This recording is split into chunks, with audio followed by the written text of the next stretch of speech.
நடிகர் ரஜினிகாந்த் அவர்கள் தற்போது வரை தமிழ் திரையுலகினுடைய முன்னணி கதாநாயகராக இருந்து வருகிறார். இவருக்குனே தமிழ் திரையுலகில் தனி ரசிகர்கள் கூட்டமே இருக்கிறது. ரஜினிகாந்த் அவர்கள் கடந்த 1981ஆம் ஆண்டு லதா அப்படிங்கிறவங்களை காதலித்து திருமணம் செய்து கொண்டார். ரஜினிகாந்த் அவர்களுக்கும் லதா அவர்களுக்கும் 2 மகள்கள் இருக்கிறாங்க.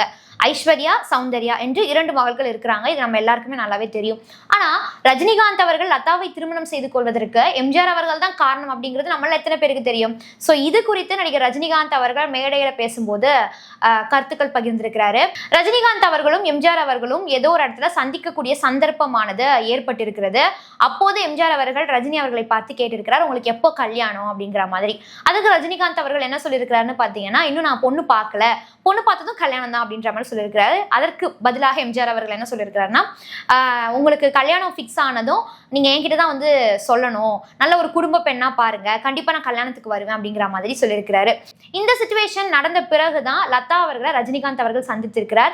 லதாவை சந்தித்த பிறகு உடனடியா ரஜினிகாந்த் அவர்கள் அவருடைய சொந்த அண்ணன்ட்ட கூட போய் சொல்லலையாம், முதல்ல எம்ஜிஆர் அவர்கள்ட்ட தான் போய் சொல்லியிருக்கிறாரு.